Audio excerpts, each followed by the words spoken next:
Hi! Welcome to Swiss kitchen. இன்னைக்கு pineapple kesari எப்படி செய்யலாம் அப்படின்னு பார்க்க போறோம்.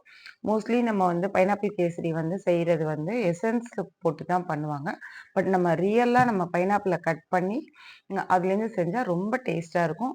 அதுக்கு நான் வந்து ஒரு பைனாப்பிள் எடுத்திருக்கேன். இதில பாதி நம்மளுக்கு போதும். இதில வந்து ஒரு 4 பீஸ் வந்து பைனாப்பிள் கட் பண்றது கொஞ்சம் கஷ்டம். இந்த மாரி ரவுண்ட் ரவுண்டா கட் பண்ணிட்டு சைடெல்லாம் எடுத்துட்டீங்கன்னா ஈஸியா எடுக்கலாம். இந்த மாரி பொடிசா கட் பண்ணி அ வச்சிருக்கேன். அடுத்து வந்து கொஞ்சம் வந்து ஒரு 4 ஸ்லைஸ் வந்து இந்த மாதிரி கட் பண்ணி மிக்ஸி ஜார்ல போட்டு ஒரு ஜூஸா எடுத்துக்கலாம். இப்ப நம்ம வந்து 1 கப்பு ரவா எடுக்க போறோம் அப்டின்னா, 2 கப் அளவுக்கு தண்ணி கலந்து இந்த மாரி ஜூஸ் எடுத்து வச்சுக்கலாம். இப்போ வந்து ஒரு கடாயில நல்லா ஒரு 2 ஸ்பூன் நெய் விட்டு, தேவையான அளவு முந்திரி, திராட்சை நல்லா வறுத்து இந்த மாரி நம்ம எடுத்து வச்சுக்கிறோம். அந்த நெய்யிலேயே இப்போ வந்து நான் குட்டி குட்டியா கட் பண்ணி வச்சிருக்கேன் இல்லையா?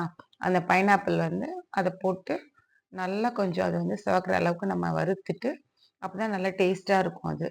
அ இதுல வந்து 1 கப் அளவு ரவா வச்சிருக்கேன். இந்த ரவையும் வந்து இதிலயே போட்டு நல்லா ரவையோட வந்து வாசனை வர வரைக்கும் இத நம்ம வறுத்து எடுத்துக்கலாம். வறுத்ததுக்கப்புறம் இப்போ இதுல நான் வந்து 2 கப் ஜூஸ் எடுத்து வச்சிருக்கேன்.